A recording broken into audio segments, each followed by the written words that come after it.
And by the way, why do people suppress their emotions? Well, that has to go back to their attachment relationships early in life. Because no 2-day-old baby ever suppressed their emotions. Nor have you ever met one.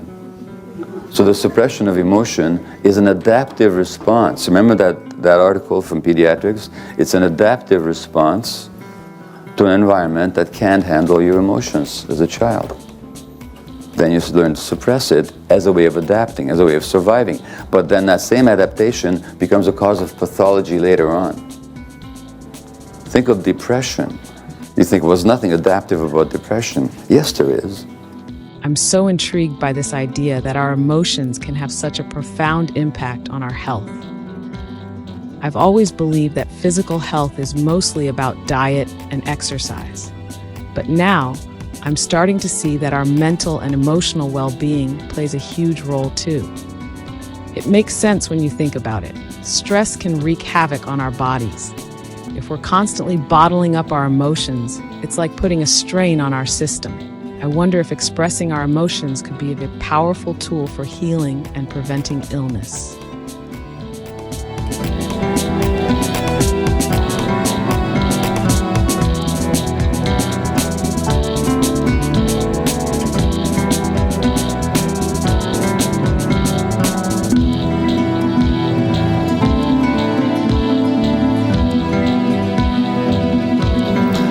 So when you're stressed, it's not just that you're upset or perturbed psychologically, it's that your body homeostasis, your body's internal biochemical balance shifts. What happens is that in response to emotional messages from the brain, for example, if I were to scare you right now by threatening you with a weapon, then those emotional triggers would send messages to a master gland in the brain called the hypothalamus, which would then affect another gland called the pituitary, which would then send messages to the rest of the body, including there'd be messages sent to the adrenal gland on top of your kidney, and then the adrenal gland would release these two hormones, adrenaline and cortisol. And the job of adrenaline and cortisol are to help you fight or to escape, the flight or fight response. So they give you more energy, they elevate your sugar levels, heart rate, tense your muscles, prepare you to defend yourself. Of all human illness is actually a disturbance in people's attachment relationships. Now, attachment is the drive of a person to be close to another person. So it's the drive for proximity, the seeking of closeness for the purpose of being taken care of or for the purpose of taking care of somebody else. Now, attachment is simply the most important human drive. We're wired for attachment. We're biologically, instinctually programmed to attach for the very simple reason that as infants, we're the most helpless, least mature, and stay that way longer than any other creature in the universe. So that we don't survive with that attachment, nor as a species would we have survived but for our social relationships. So quite contrary to the capitalist myth that people are individualistic, egotistical, competitive, and aggressive, we're just the opposite. We're actually social creatures wired for love, wired for closeness, wired for attachment. And when those attachment dynamics are disturbed, everything else follows. Now let me give you 3 examples of what I mean.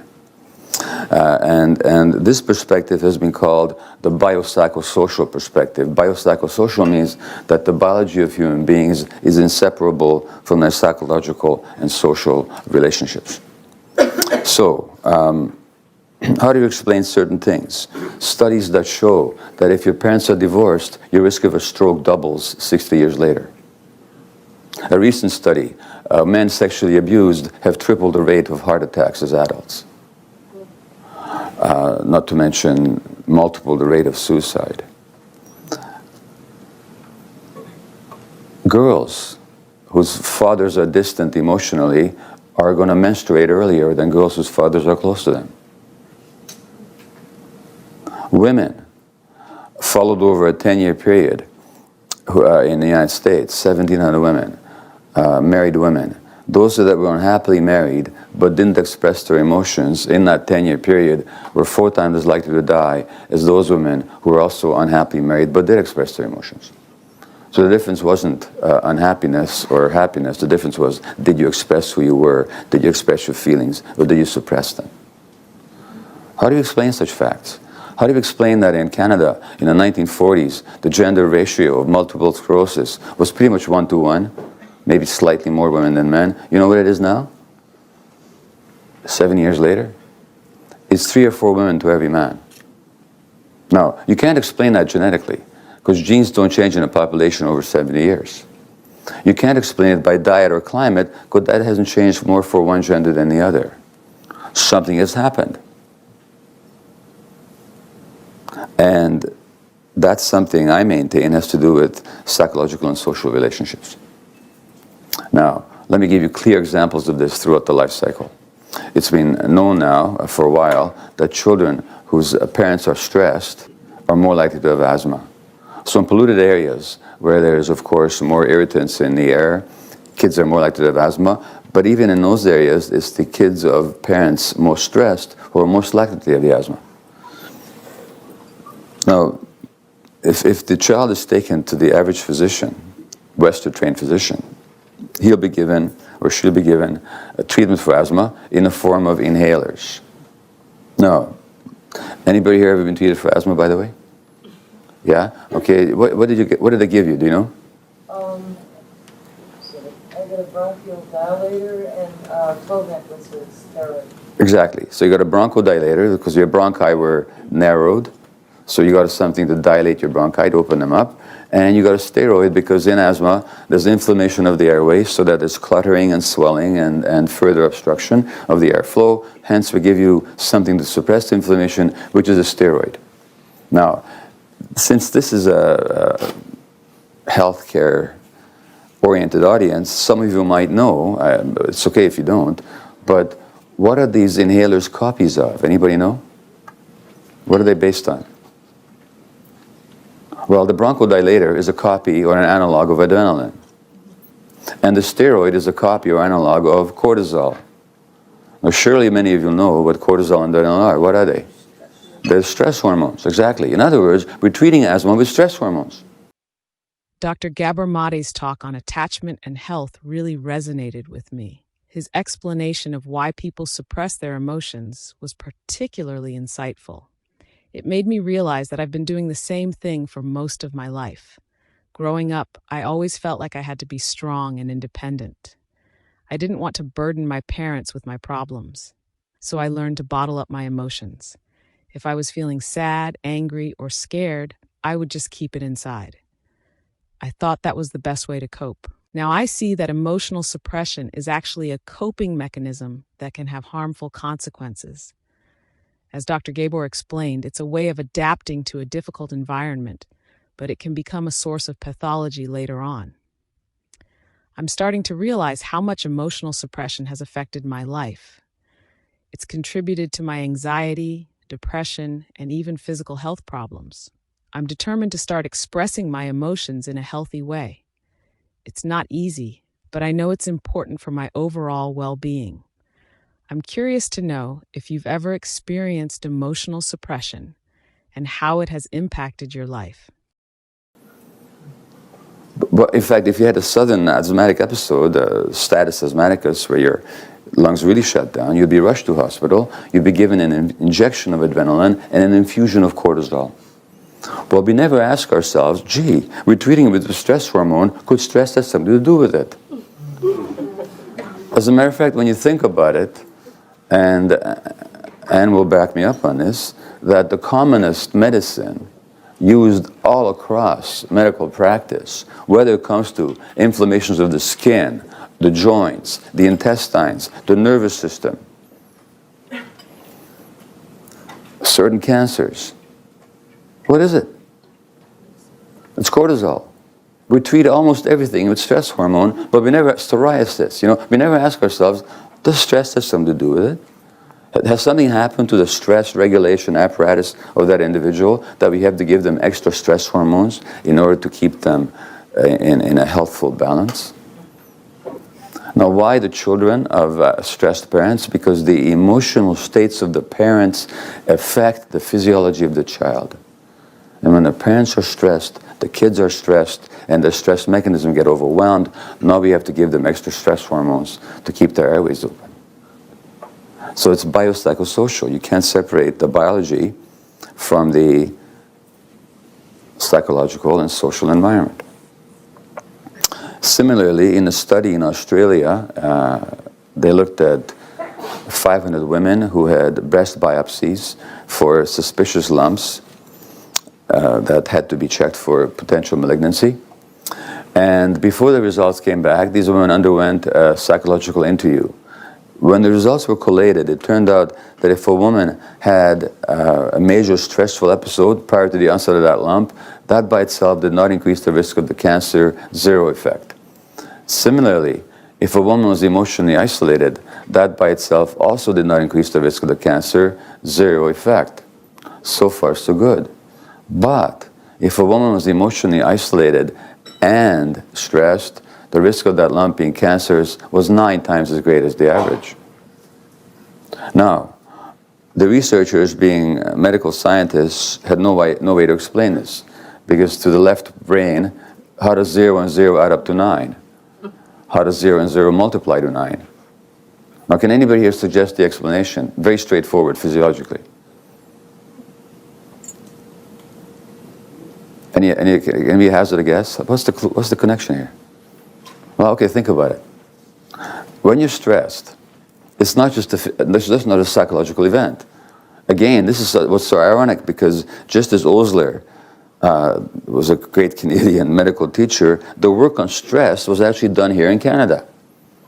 The research on stress, the research that showed for all the world what the physiological effects of stress are, was done at the University of Montreal by a Hungarian-born physician like I am.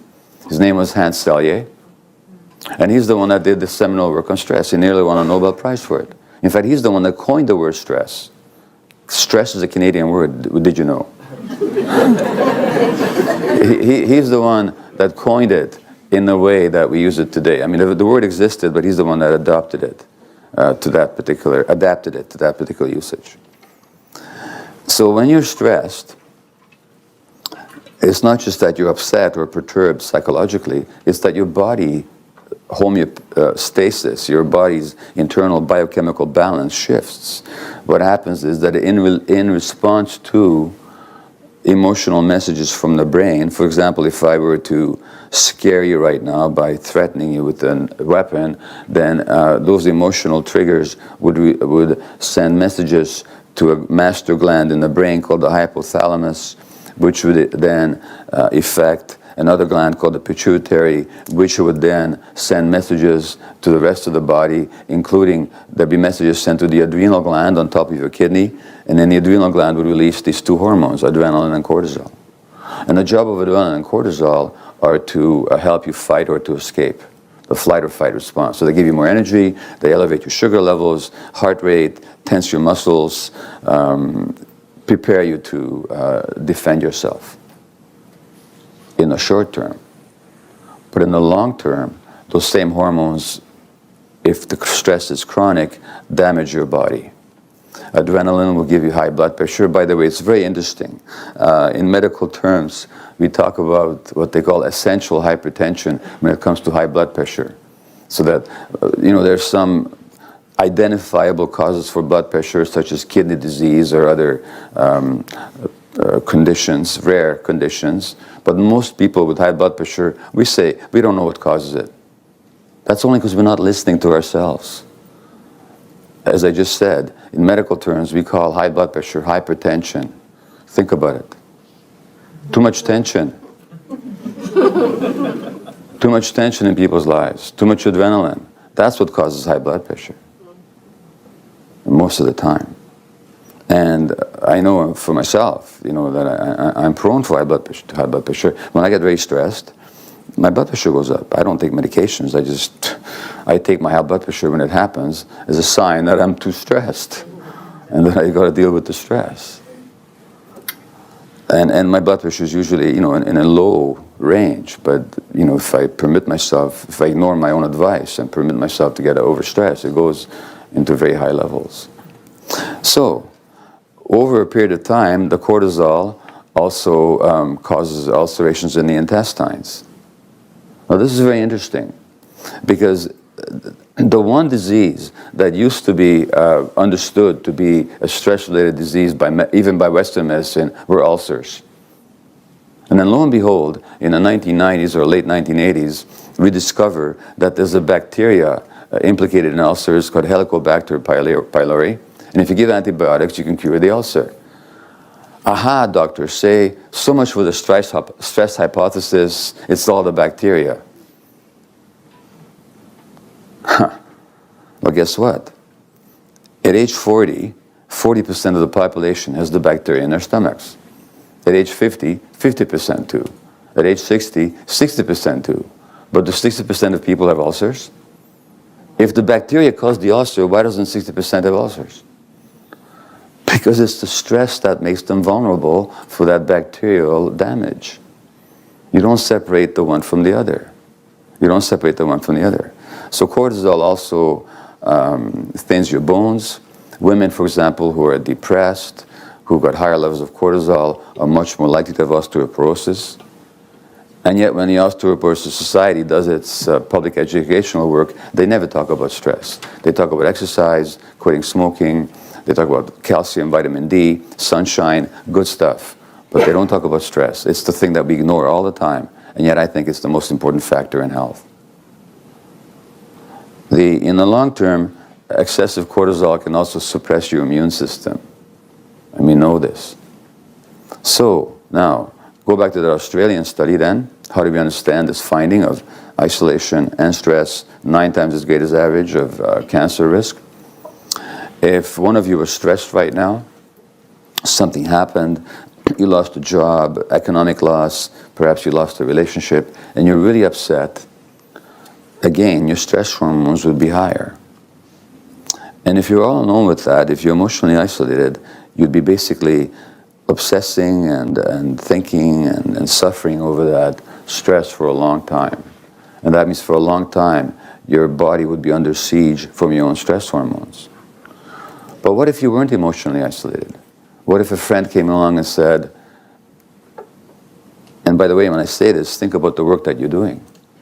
Think about the importance of the work that you're doing on the physiological level.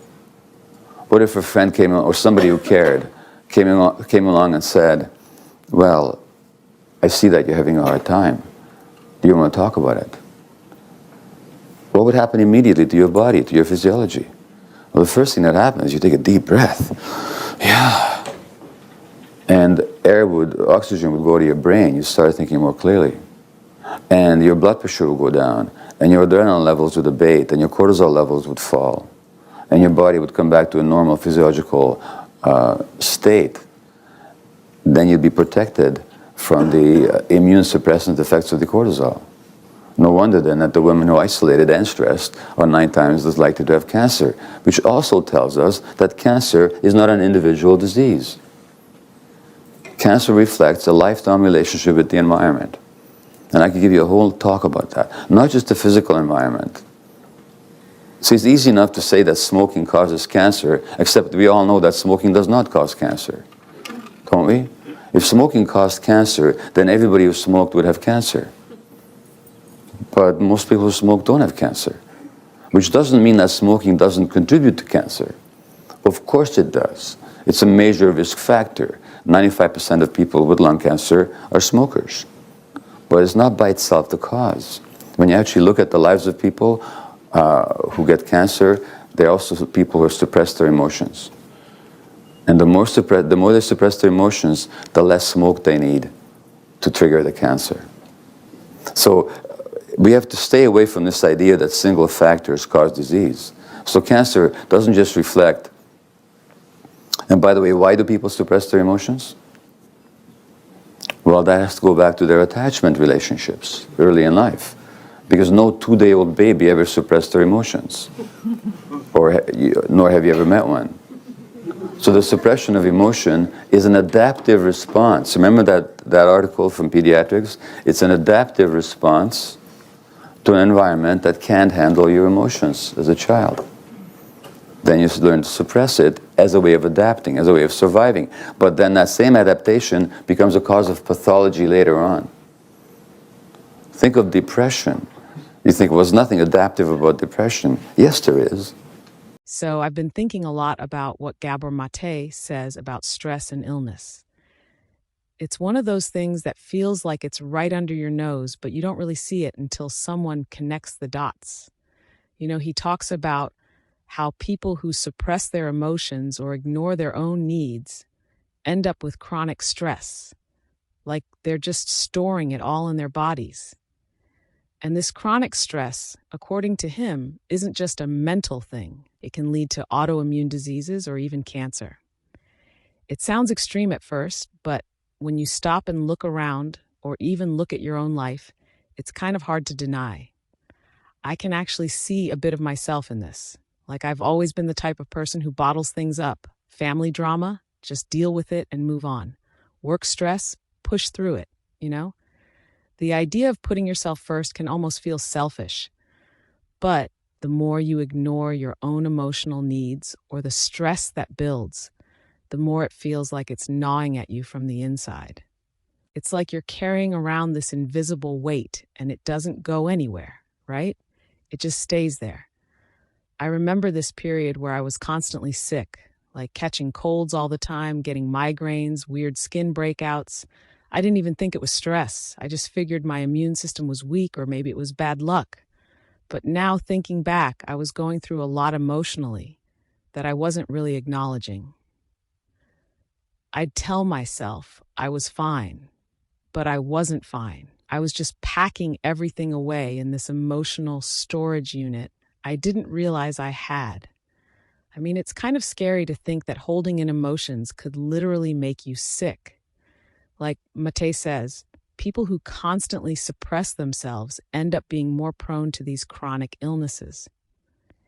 He's not saying it's the sole cause or anything, but that there's this deep connection between mind and body we tend to ignore.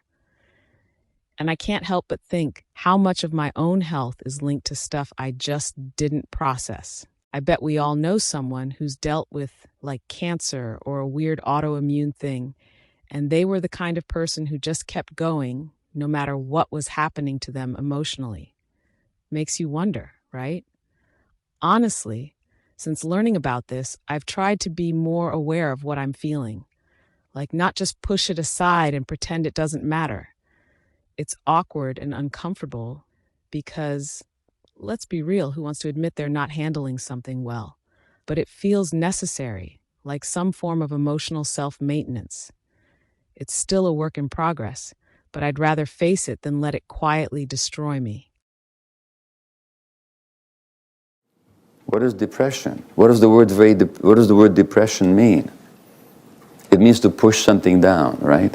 You depress the pedal. What do we push down when we depress our emotions? Well, I was going to say, what do we push down when we have depression? We push down our emotions. Is there survival in pushing down our emotions? There sure is, if our parents can't handle them. Then in order to maintain our attachment relationship with the parent, we suppress our emotions because we sense that they're too stressed and they can't handle it, and then we become depressed. So that's an adaptation that later on becomes a source of pathology. Just as emotional self-suppression potentiates cancer, but that emotional self-suppression begins as an adaptation. So as somebody very astutely said in a New York Times series on cancer a couple of years ago, that you can no more understand, or trying to understand cancer by studying the individual cell is like trying to understand the traffic jam by studying the internal combustion engine. Okay? You can't do it. You have to do it, you have to study the relationship of that individual to the environment. And that's why, for all, I hate to tell you, but all the march for cancer and all the research, never going to get anywhere. They're going to come up with billions of dollars worth of research, and they're going to come up with treatment modalities that extend life by a few months. And in a few cases, will cure some cancers. But for the most part, they'll never find the cause of it because they're looking in the wrong place. They're looking inside the cell. That's not where the cancer originates. Because the other thing that we know now is that cells don't exist autonomously.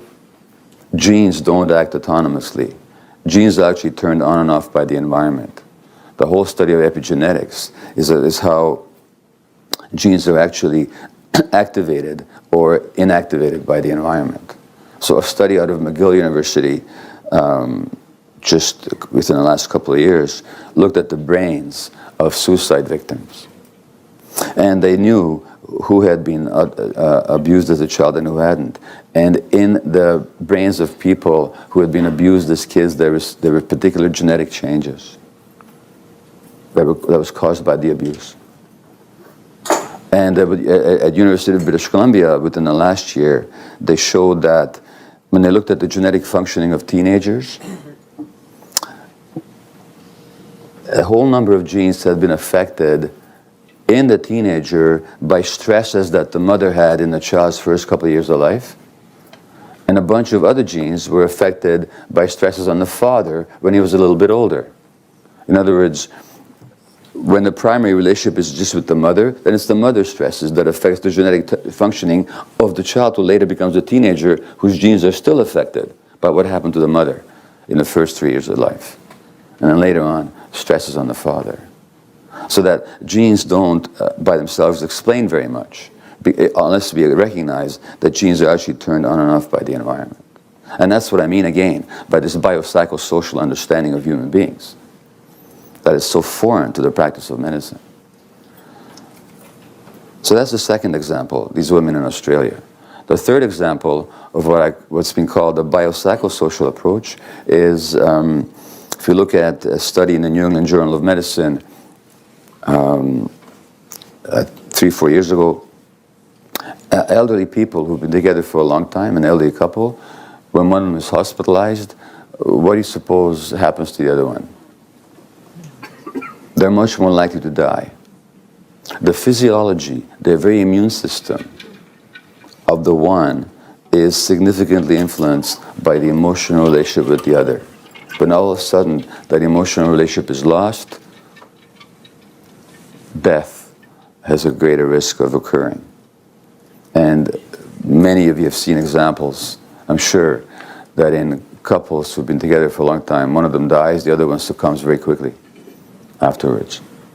This is not universal, because it depends on the attachment relationship and how individuated that person is.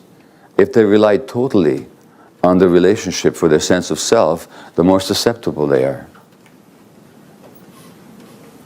And that reliance on the relationship was an adaptation early in childhood. When you look at people's behaviors, when it comes to the spread of the HIV epidemic, I remember reading a book quite some years ago now. I think it was called When the Band Stood Still, by Randy Shills, was it? Yep. A journalist from the States who himself died of AIDS later on. And in the book, he describes he traces the rise of the HIV epidemic, and of course it was abetted in large measure by the incredible promiscuity of homosexual males on the West Coast and elsewhere. I mean, it was incredible. People would have sex across a hole in the wall with some total stranger. But that promiscuity is not a moral failure, nor is it a bad choice that people make. It's actually an adaptation, which is the same is true in heterosexual promiscuity. There's nothing about homosexuality that itself causes promiscuity, because basically, truly, I think we're monogamous by nature. The promiscuity is a desperation to be loved, a desperation to be found desirable, a desperation to be wanted. Where does that come from? In every case, it comes from your early relationship with parents. When you didn't have that sense of being wanted and loved and welcomed and accepted and being desirable. And very often these guys would have very bad relationship with their fathers. Then, of course, you will engage in behaviors that will prove to you that you're desirable and lovable and wanted. So it's an adaptation. It's an adaptation that then becomes a source of pathology later on. So it's with that perspective then that I think we can understand almost all, and I know that sounds like a heck of a mouthful, but almost all human disease and psychological dysfunction. If we understand, number one, the importance of attachment, and number two, the desperate adaptations that people will have to make if their attachment needs are not met early in life. Now, and that is true of addictions as well, which I'll come to in a moment.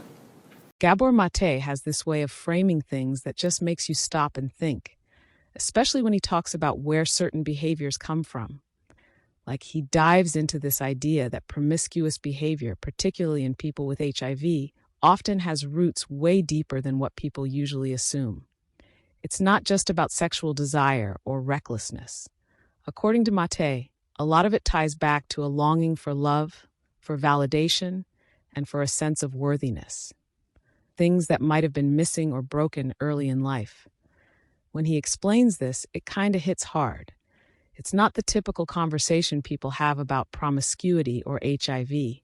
People usually point to risky choices or bad decisions, right? But Maté digs deeper into the emotional wounds behind those choices. It's like this craving to be desired, to feel seen, to prove to yourself and the world that you're worthy of attention. If you didn't get that unconditional love or affection growing up, you might end up seeking it in more desperate ways as an adult. And sometimes that's through sexual relationships, using them as a way to fill that emotional void.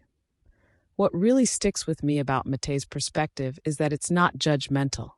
He's not saying people are wrong or broken for wanting that validation. He's saying it makes sense. If you never felt truly loved or valued, of course you're going to go looking for it, wherever you think you can find it. Promiscuity isn't just about sex. It's about searching for something much bigger, something like love, acceptance, or even just a moment where you feel wanted. And yeah, those moments might be fleeting, but at least for a little while, they fill that hole. I think this also explains why HIV, which tends to be seen as a consequence of risky behavior, has a much more complex emotional side to it. It's not just recklessness. It's the outcome of a deeper struggle to feel connected, to feel like you matter. And in that search for connection, people take risks, maybe without fully realizing the emotional wounds driving them to do so. I've seen this in people I know, honestly. Friends who jump from relationship to relationship, or who have these intense flings, and when you talk to them about it, it's not really about sex. It's about feeling seen, feeling loved, even if just for a night. And when Maté talks about AV in this context, it all starts to make sense. These aren't just random decisions. They're coming from this deep-rooted need to prove that you're worth something. You're desirable. And you want to feel that so bad, you'll risk whatever it takes to get it. In a way, Maté's insights kind of change how you look at these things. It's not about blaming people for their choices or labeling them as reckless. It's about understanding where those choices come from and what unmet emotional needs are fueling them. And honestly, I think that's something we all could stand to think about more. Now, I first became interested in childhood development when I was in family practice, but most specifically when I myself was diagnosed with ADHD, attention deficit hyperactivity disorder, at age 54. And what happened was that I was working in palliative care at the time. I was the coordinator of the palliative care unit at Vancouver Hospital, looking after the terminally ill, and a social worker on the unit, age 38 at that time, came to me all excited one day and said, "Hey, I gotta have coffee with you." I said, "Okay, let's have coffee." And so we did, and she told me she'd just been diagnosed with ADHD. And she told me all the symptoms, hyperactivity, difficulty focusing, poor impulse control, tuning out, absent-mindedness. And of course, within 3 minutes into the conversation, I fully understood why it was with me that she wanted to have coffee. because I completely recognized myself in everything she said. Now, if we look at what's happening with kids these days in North America, an increasing number of kids are being diagnosed with ADHD. The number of stimulant prescriptions in Canada has gone up 43% in the last 5 years. When I wrote my book on ADHD 12 years ago, it had gone up, I think, fivefold in the previous 15 years. So it keeps going up and up and up and up and up. In the United States, 10% of children are not said to meet the diagnostic criteria for ADHD. In the States, there are 3 million kids at least who are getting stimulant medications, 500,000 children who are getting antipsychotic medications. Tens of thousands of kids in this country are getting antipsychotic medications as well. Antipsychotics like risperidol and Seroquel, such as we give to adult schizophrenics to control their psychosis. We're not giving it to kids to control their psychosis. Why are we giving it to them? To control what? To control their behaviors. What we've got now is a massive experiment in the chemical control of children's brains. We have no idea, because the research has not been done, of what are the long-term effects of antipsychotics on children's brains. We have no idea. What I do know is that in Children's Hospital in Vancouver, they've had to establish a clinic just to deal with the side effects of the antipsychotics, which include obesity, skin problems, cognitive problems, behavior problems, and so on. But we don't know what the long-term effects are because these are off-label uses. The number of children being diagnosed with autism has burgeoned. It's 30-fold in the last 40 years, or I always forget whether it's 30-fold in the last 40 or 30-fold or 40-fold in the last 30. It's something incredible. The number of kids being diagnosed with anxiety, bipolar illness, depression, conduct disorders, oppositional defiant disorder, going up and up and up and up. And if you ask most physicians what causes the problem, the official explanations for ADHD, for example, it's a genetic disease, which is inherent nonsense, because genes don't change in a population that quickly.